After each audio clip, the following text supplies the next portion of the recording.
This is CG Ruthless Sports. I will be brutally honest. Ain't nothing but being brutally honest. Coming at you with another video.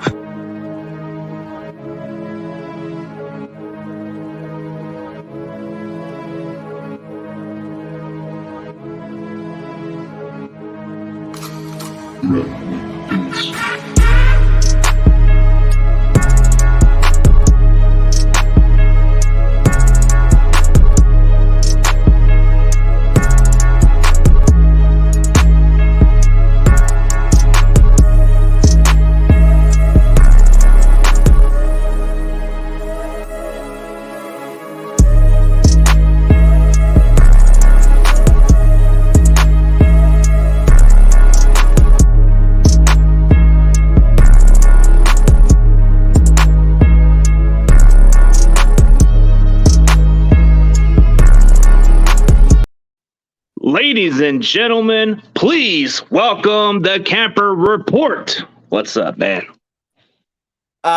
It's good. I mean, I'm doing good. It's an honor to be on your show. And I mean, I love the work that you do. Obviously, go subscribe to CG Ruthless. Love the work that you do, and thanks for having me on. Oh, dude, I very much appreciate it, man. But tell everybody else where they can find you on social media platform.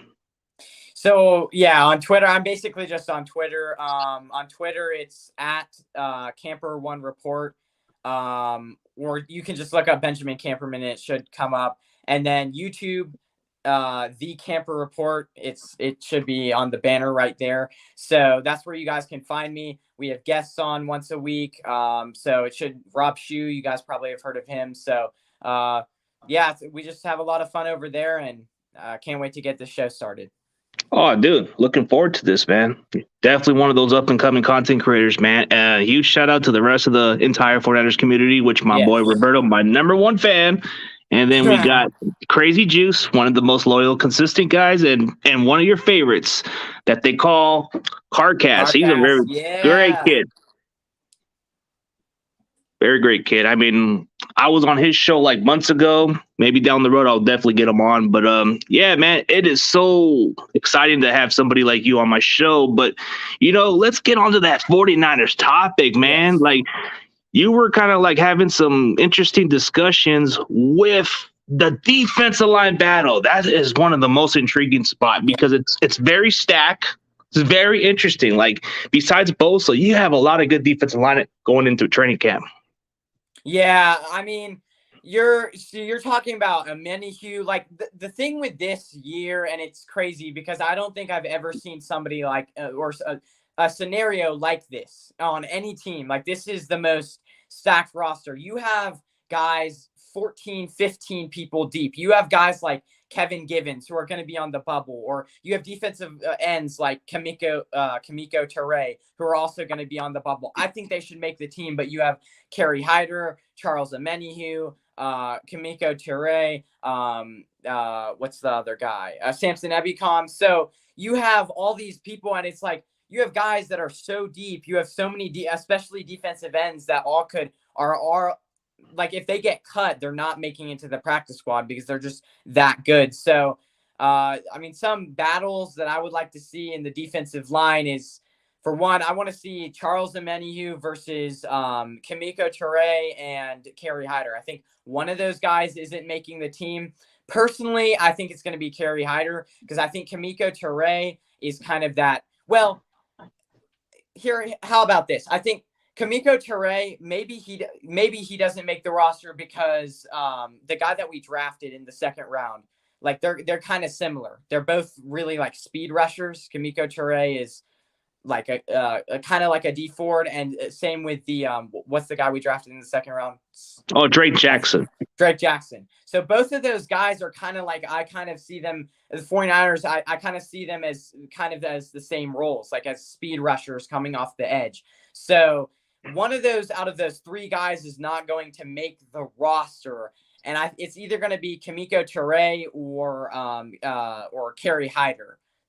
Either one of those guys. I think it's going to be Kamiko Ture not making the roster, but I think Charles Omenihu is safe just because he was on there last year. I think he could make a jump, and Chris Kasurik, I think D'Amico Ryans really likes him. He's been part of the system for a year, and he does have, like, even though D'Amico Ryans was the linebackers coach for Kerry Hyder, he now obviously has implanted his own system. So our Menihue is a little bit more familiar with what D'Amico Ryans likes to do than what Kerry Hyder has been with the 49ers, because Kerry Hyder was Robert Saleh was the defensive coach for Kerry Hyder in 2020. So, oh yeah, most definitely. Like, we're talking all positions of the defensive line. Like, I can go on with a lot of guys. You just you left out Jordan Willis, man. That guy is actually standing into his own, dude. Like, this guy was just like an afterthought with the Jets and Bengals, and then he comes into this organization and looks like a solid rotation.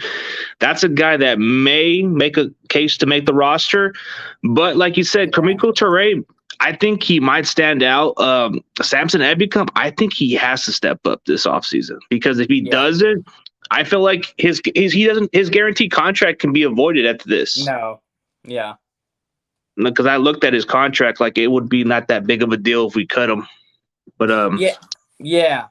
I mean, I think he's gonna start the season like starting, but I think he's gonna end it probably on the bench, because, like, I don't know. I think if Drake, like, whoever is opposite Nick Bosa is gonna get a lot of work, but I think I see more promise in Drake Jackson if he can come into his own and really fill that role that D Ford filled.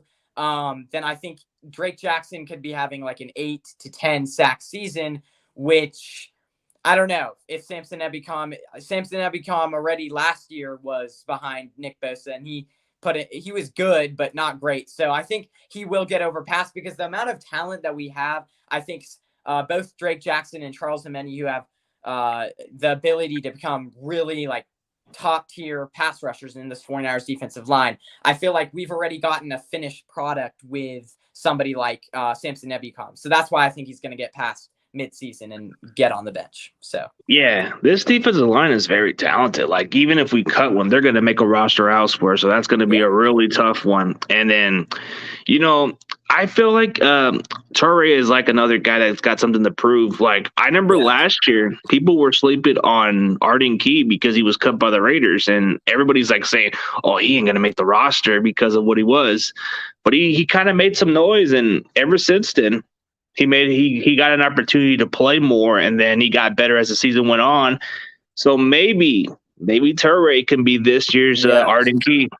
But didn't Arden Key start the year on the practice squad, or no? Am I wrong there? No, he was on the roster. He was just like one of those guys that made the team, but he was like a backup. Well, I think so. I'm looking at probably 5 defensive ends making it, because 6 interior, or what? Because we'll probably keep 11, right? Because that's what we did last year. So somewhere around there, and then so you're looking at about 5 or 6 defensive ends making the roster, and that's Nick Bosa, that's a lock. Samson Ebukam, I think that's a lock. Drake Jackson, I think that's a lock. Even though, like, I think the 49ers, Drake Jackson has to make the roster, even if the 49ers aren't going to give up on him. So they're going to give him a chance. He's their 2nd round pick. I think he's a lock to make the roster. And then there's 3, and then who else am I missing there? So that's 3 guys. So Omenihu would be the other guy, and then you have let's see, Omenihu, Torre, and then Hyder, and then you have Jordan Willis. It's going to be interesting. Yeah. So there's a competition between like those 4 guys, and then so I don't know. It's going to be interesting. That is the deepest position, and it's so I'm on edge, because I really don't want to let any of these guys go. It's going to be an interesting topic of discussion as training camp. It's going to be a lot of eyes are going to be on that position group.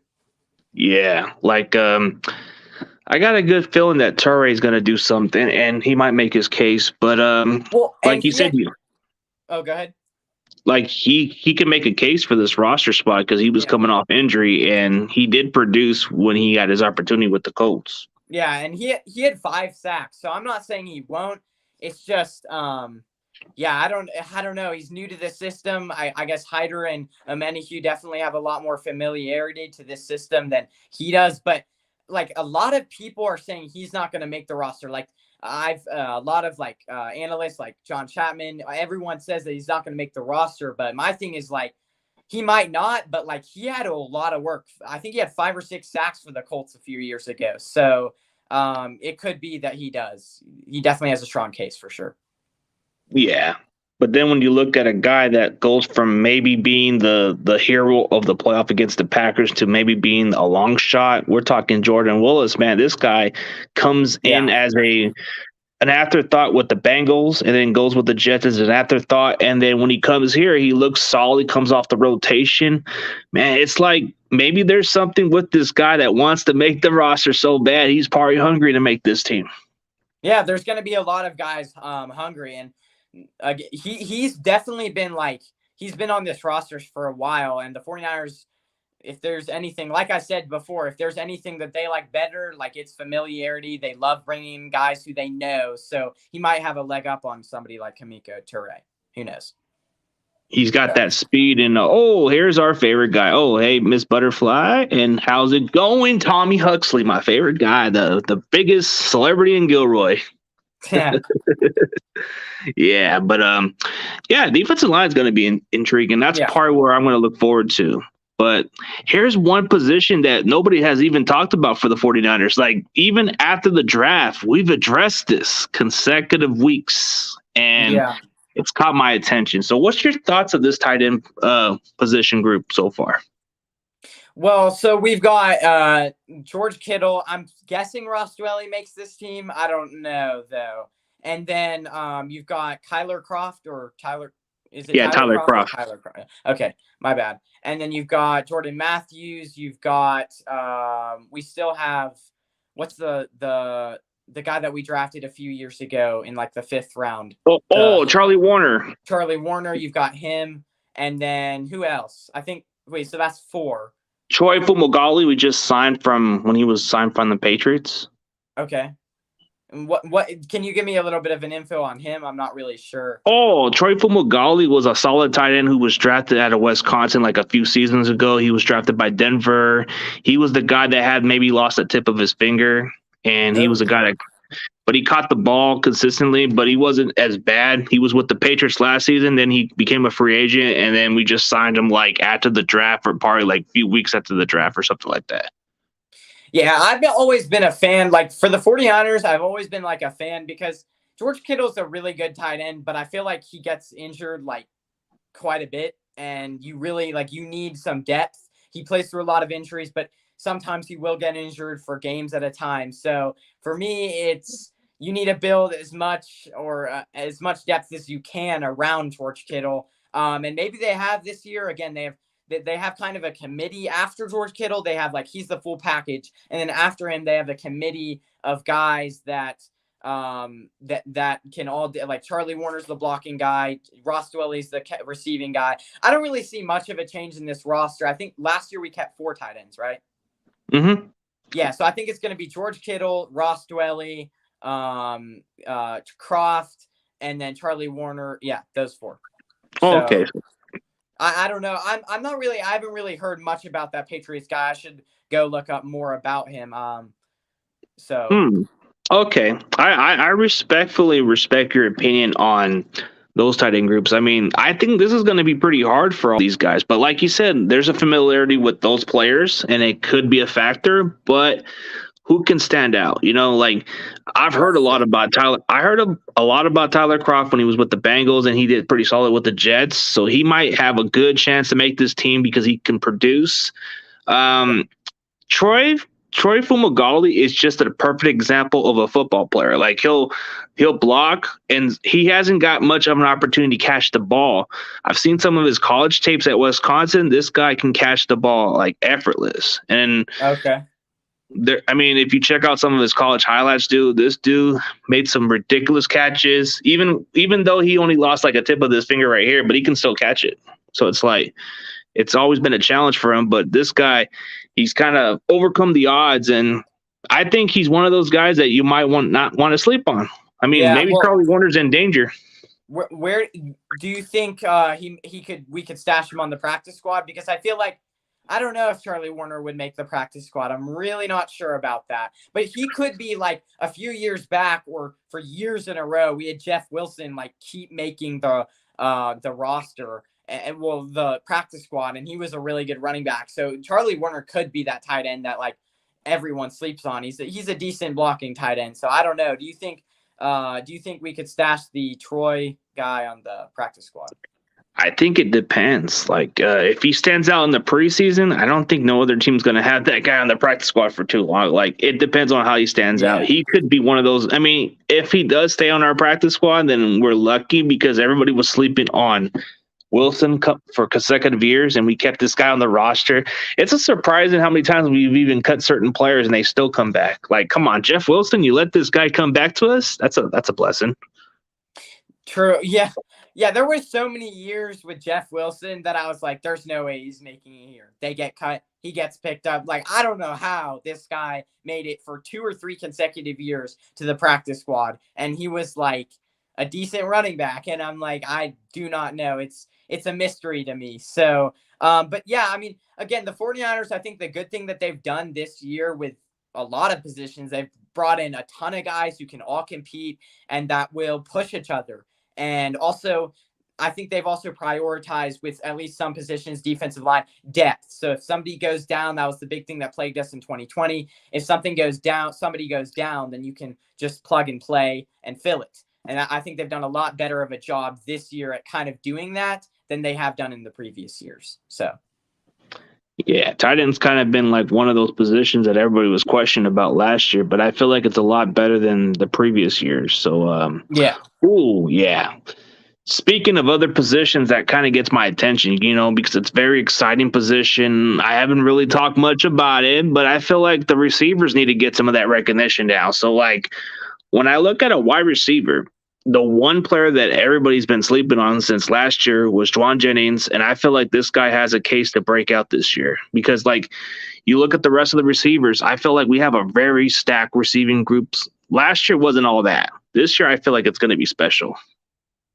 Yeah, I think it's deeper this year. I think last year this year we made it like we got Juan Jennings, I think he's really coming into his own, as you said. We have Ray McLeod, who I don't think we've seen a guy I don't think we've seen a speedster. I don't think we've seen a guy like in a long time that Ray McLeod is. So I think that was a very good addition. And then Danny Gray, that was a good pick as well. He's going to be a nice speedster, maybe special teams player.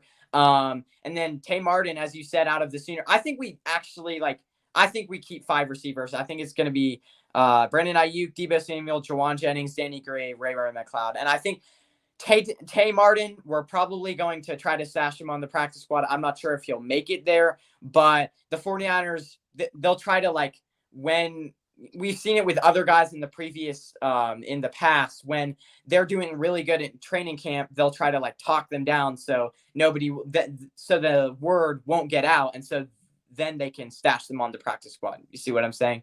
So yeah, they're keeping it low key. If Tay Martin breaks out, they're just going to try to talk him down so they can hide him and stash him for the practice squad. And I think because the 49ers running back room is so deep this year, there's 5 guys that all are really good. I think you keep 5. I think you keep 5 receivers and then maybe 4 or 5 running backs as well. So. Oh, yeah. Speaking of running back depth. This is definitely something that I feel like it's one of our biggest strengths. And it's not even a question. Like, running back depth to me is like we've been able to make the most out of it, and it's a luxury position. People were questioning about the Ty Davis Price pick, and I felt like, dude, we were very deep. We have a lot of talent. Like, it doesn't matter who we plug in at running back because we can get a running back off the streets. We can get you off the streets, and you can be a stud right there on that line. Yeah, they're going to need it this year because I think they're going to want to run the ball. They're going to want to. That's a good comment right there. They're going to want to run the ball. They're going to want to conserve Elijah Mitchell because I feel like what they didn't do last year is they didn't conserve his legs. I think they need to build a committee. We saw with Raheem Mostert. If you ran him too much, he'd get injured. Like, I think they're really being cautious to keep their star running back. I don't think Elijah Mitchell is that type of guy who can run it 30 times a game all season long. Like, I really don't think he's that type of running back. He did it last season, but you saw he was very banged up at the end of the season. And so I think they've made it a priority this year. And it's crazy because I don't think I was not a fan of them drafting a running back that high. I really think we should have picked another like offensive lineman. I don't know why we did that, because the thing that always confuses me is we always seem to find these really good running backs in the 5th or 6th round. So why don't we just stick to drafting them then? And the 3rd round running backs never, or in the last few years, haven't worked out. So I was kind of confused about that pick, but he's obviously, Ty Davis-Price is obviously a really good running back. So, I mean, if we can, we've made it a priority to conserve Elijah Mitchell, and then you've got Ty Davis-Price, you've got Jeff Wilson, you've got Elijah Mitchell, you've got Trey Sermon, you've got Trey Sermon, you've got, there's one more, the guy that was, I think he's an undrafted free agent. Oh, Mason. Mason, yeah, you've got him. So, and Mason's probably going to be a solid practice squad guy, which is crazy to think. So I think we keep 5 running backs this year. I honestly think that none of these guys will make it into the practice squad. Definitely not Jeff Wilson again. So you have to keep 5. And that's why I think they keep less receivers to keep more running backs. So, okay, let me put you on the spot on this one. So if we had to go down with running backs, like, okay, so we go by the guys we have undrafted and the guys we have currently on our roster. So do you really think that the kid that we got undrafted from college that can actually beat out Jeff Wilson and those other backs for a roster spot? Maybe. Maybe the 49ers say, I could see it, because maybe they say like Jeff Wilson's been here for, he obviously was a little bit plagued with injuries last year, came back. Maybe. I mean, I think Jeff Wilson, he obviously has lost a little bit of his speed. We saw that last year, or I saw that last year. So maybe we replace him with maybe we say, okay, you were kind of a product of our system. We're going to replace you with a guy that's younger and has fresher legs. That could be a thing as well, because I know Jeff Wilson definitely is getting older in age. So yes, I think maybe we do. I think it's all going to have to depend on how much they perform in training camp.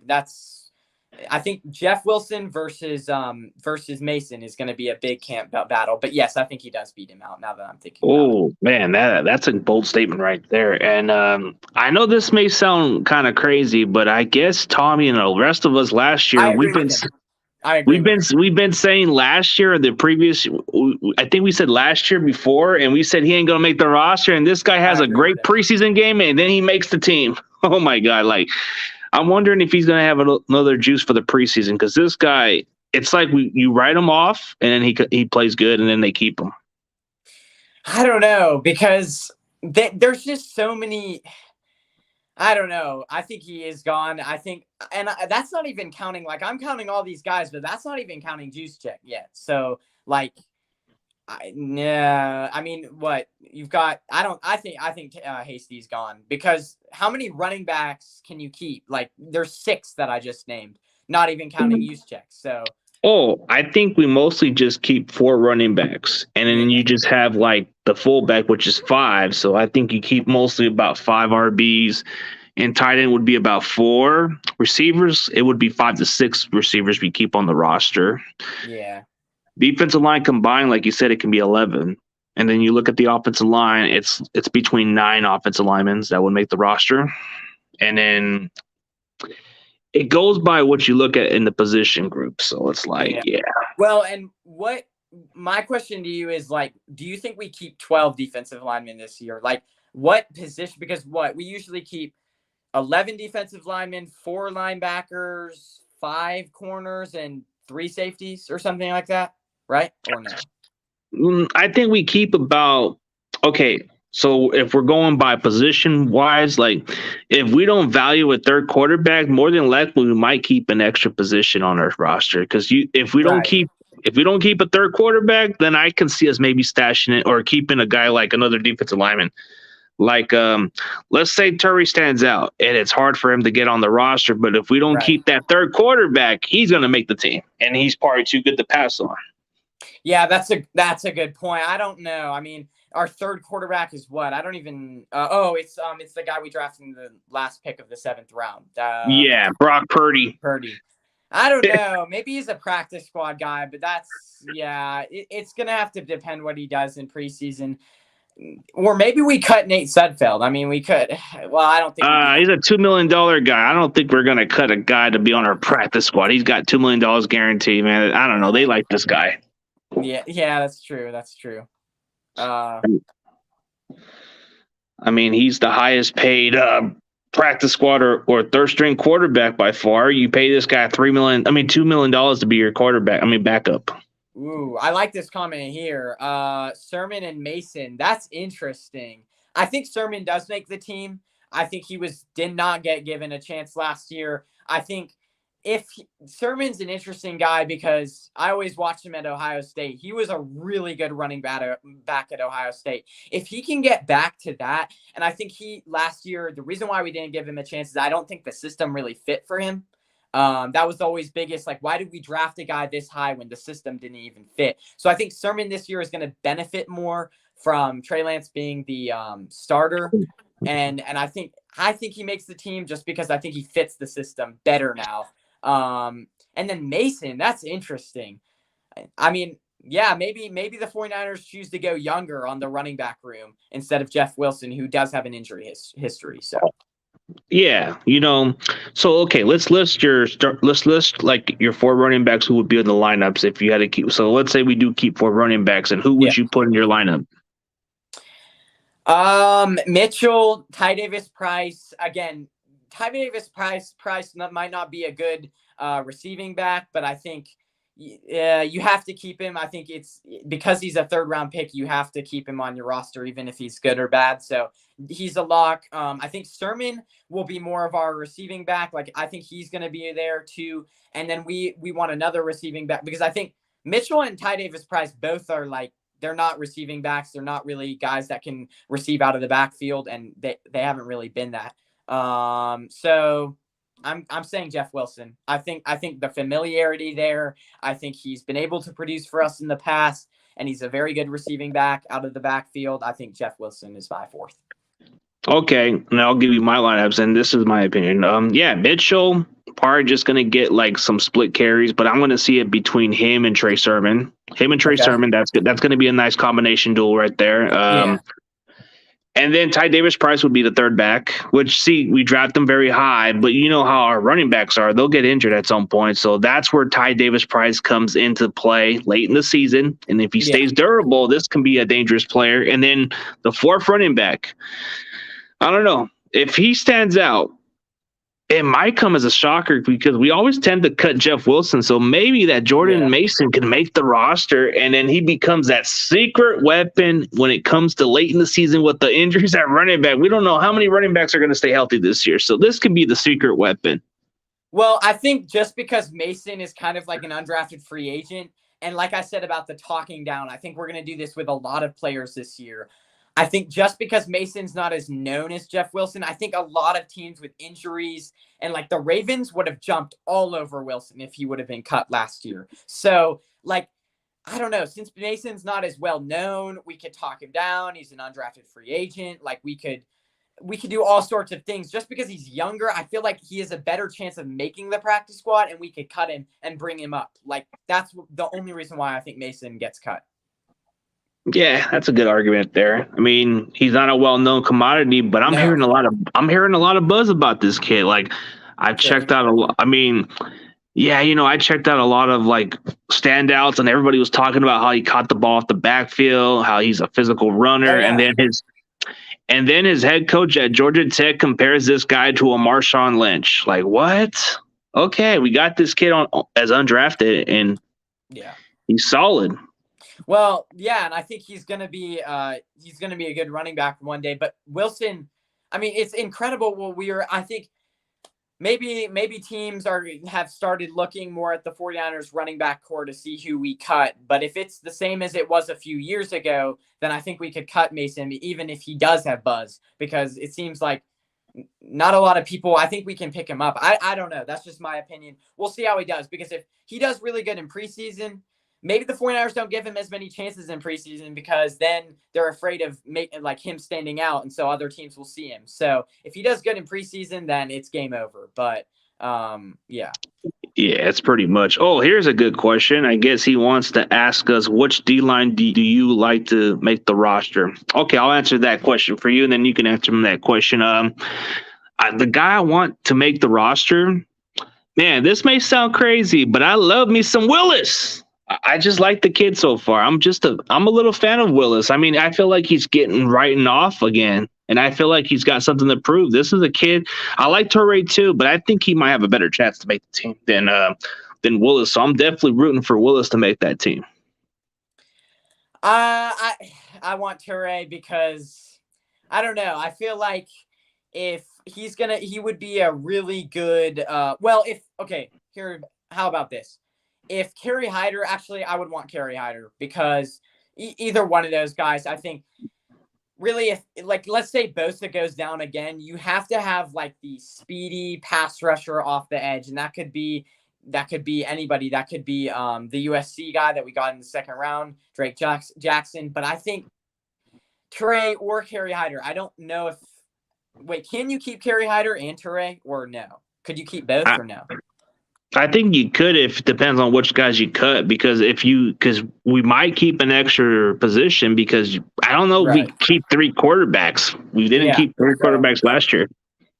Yeah, so I think Hyder and Torrey is mine because I'm intrigued by his pass rushing. I think he's more, I don't know, maybe Willis, but the thing is like would Willis make the practice squad? Do you think or no? I think a team's gonna pick him up. I just feel like there's something about him because he didn't get a fair chance, and then he became an afterthought, and then he comes into the Niners roster as a solid rotation and wants to make this team again. And he was hungry, and he made the game-changing play. So he goes from being a punt block hero to being an afterthought. I want to see this guy continue to be on the team. I just like this kid's upside. I mean, I know there's some people that are not too big on him, but I just think that this guy is somebody we got to root for. Well, and for your argument, I think he would probably be a better special teams player. He's proven that he can be I don't know if Kamiko Toure has ever played special teams. So, and at that point, your last pick is going to play special teams. So, that could be that they just keep him for solid special teams and rotation. Goodbye. But it's so hard because like all of these guys could be like 5-sack players. Like I don't know. It's and I think there's more potential maybe for Willis than for Toure. But I think Toure, if he can get the single teams off of the edge because Nick Bosa's on the other side, you could see him getting a sack quite a bit. You could see any of those guys. So for me, it just comes down to who's a better pass rusher. And I think Omenihu is going to be more of like the run stopping edge defender when we bring him in. So yeah, definitely agree on that part. Oh, here's another good question from Corey Davis, our great supporter. Do you guys think we are going to keep 4 running backs and 1 fullback? Yes, absolutely. Yeah, we are. I feel like running back depth is one of our biggest area that we like to improve on, but it comes down to the price. You know, we get these injuries and we use them a lot.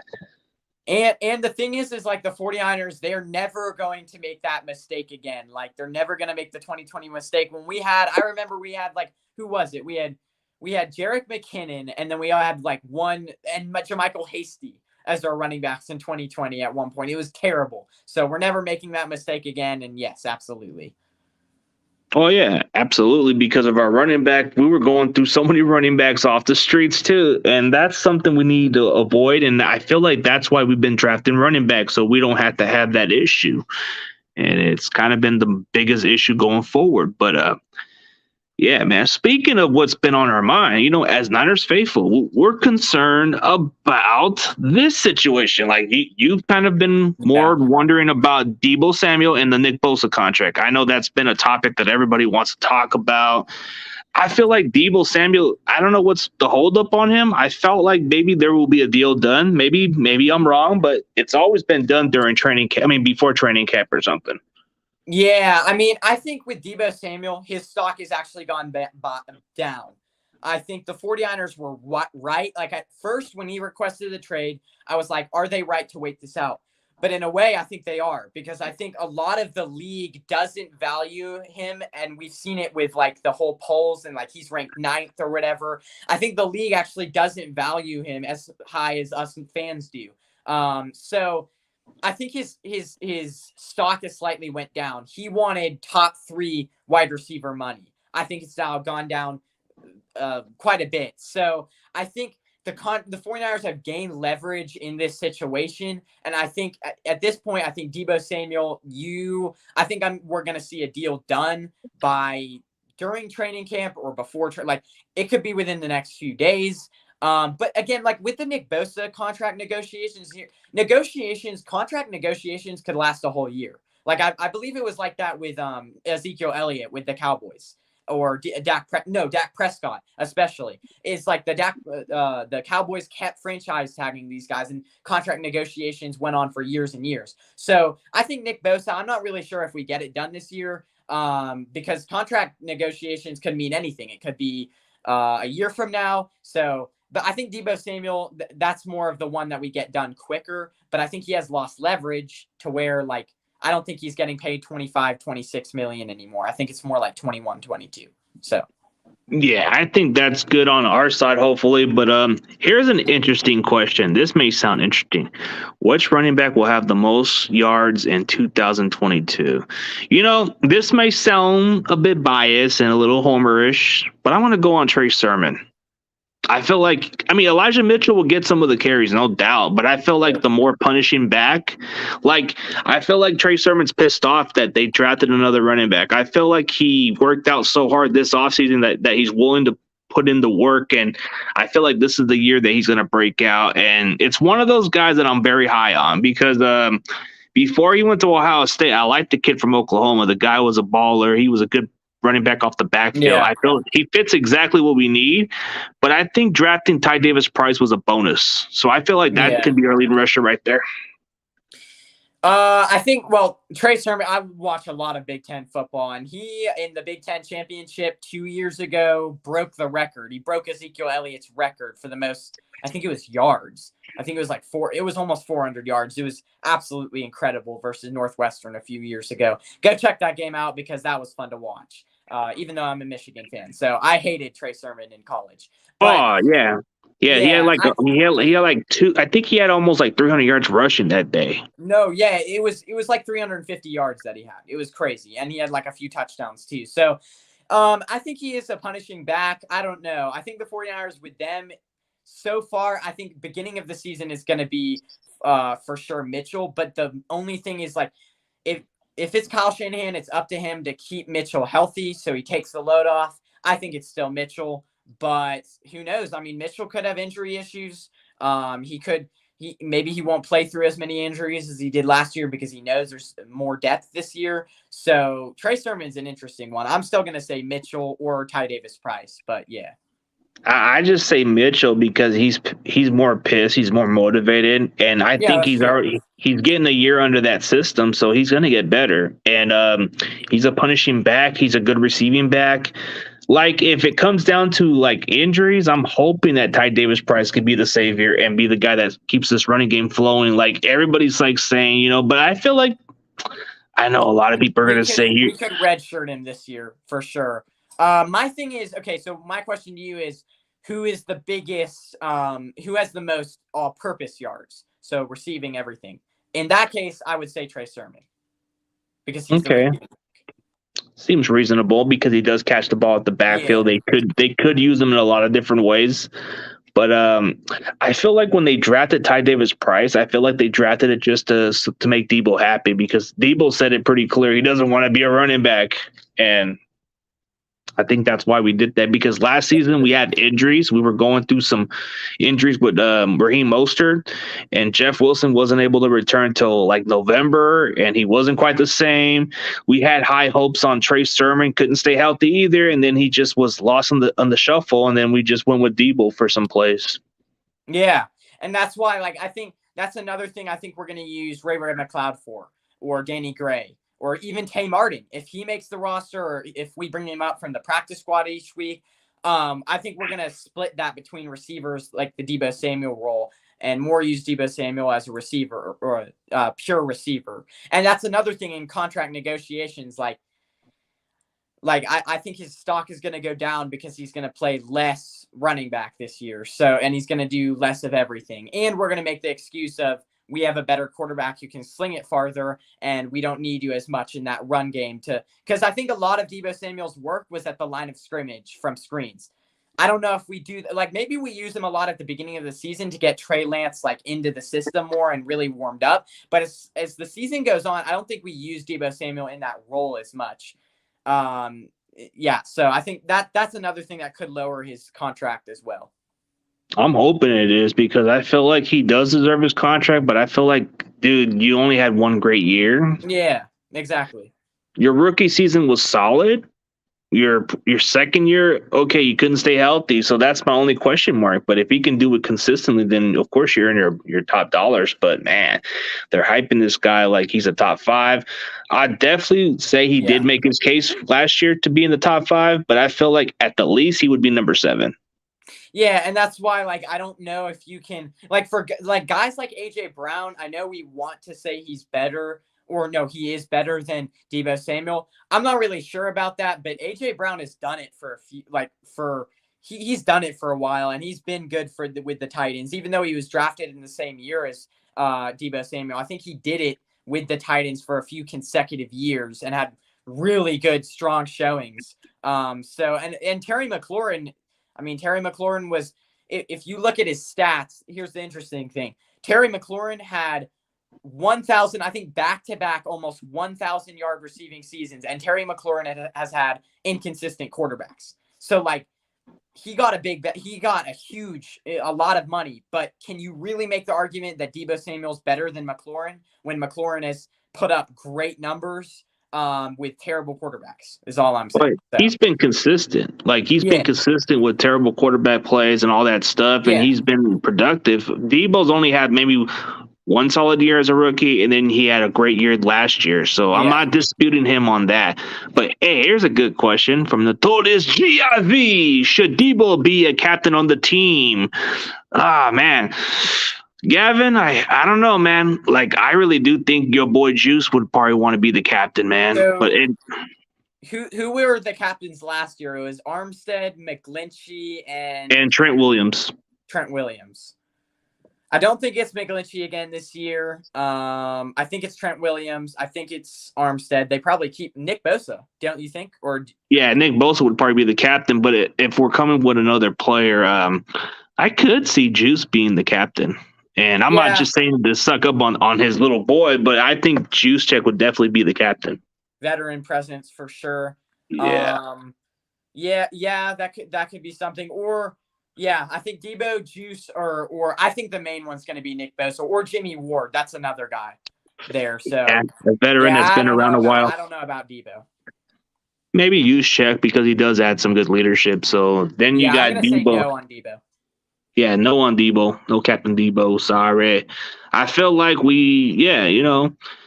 doesn't make wonders, but man, these are good questions, and that's what everybody wants to know. But Captain Debo, I got to say no, because you hold out. You weren't even, now you're starting to show up and be on the team's OTAs and all that other stuff. That's a good sign, but we want captains that can be there. Yeah, and when George Kittle, if you remember this, or you definitely remember this, a few years ago when he was in his contract negotiations, he didn't hold out. He didn't. He came to camp. He said, "I'm going to be there for my team." So that's what a true captain does. And wait, George Kittle wasn't a captain last year? I think he was a captain. I don't know. I think previous year if he wasn't, then he needs to be a captain this year, because I think a few years ago in his contract negotiations, he still showed leadership. He really, and even though as a tight end, you can't be as demanding because you can make the argument that you don't do as much. But I think Kittle, I don't know, Debo Samuel definitely didn't show as much leadership as Kittle did in his contract negotiations, if you guys remember that. So yeah, he didn't show no signs of holding out, and that's what I like about Kittle. His energy and everything, you can't take that. Oh, do you guys think we're going? He truly loves the team. He's loyal to this fan base. Unlike Debo, I don't think really. I don't know. So. Oh, okay. One more question before we end this show, because I know you got to get going. Do you think that we're going to break records? That's Like, an what do you interesting. mean? Like I think by team stat records. Like, Okay. okay, I think as far as a record, maybe we might have the most rushing yards. We might be difficult to stop, but I think Yeah. Trey Lance is going to be another guy that runs the ball too. I think we might break records with the most rushing yards, and maybe we might lead the lead in some interceptions. We'll see. Lead the league in interceptions. Wow. I don't know about that, but because I think our corners are really good, but I'm yeah, I don't know about that one. Maybe sacks, but I'm just going by the Sacks. That's a good one. but by the questions. I'm just going by question wise. But Yeah. maybe. But I think sacks could be potentially because we have some good depth. As far as the running backs, dude, we can lead the lead in running the ball just like the Ravens did the previous year. So I think we could break the Ravens record. Yeah, and again, you could see a similar Lamar Jackson situation, similar offense as that, which would be exciting. I think the most likely one that we do is sacks, because I think Nick Bosa, you have like so many defensive ends opposite Nick Bosa that are all solid. I think Nick Bosa is going to be getting his sacks. He's going to be drawing double teams. And it's kind of like Nick Bosa in his first year. I always say this. Nick Bosa had 9 sacks because Debo's D Ford and DeForest Buckner were taking double teams on the other side, and he was just coming off the edge. So, yeah, I think we're leading. I think we lead the lead in league in sacks, and then running back. I think maybe Trey Lance could be up there with rushing yards for a QB as well. So. Yeah, I could see that happening. But hey, I appreciate you being on the show, man. Yeah. It was a great opportunity. Maybe down the road we'll definitely collaborate. Maybe I'll go on your show. But I want to give you the solo introduction. You can say what you want to say, and then we'll end it on a high note. Yeah.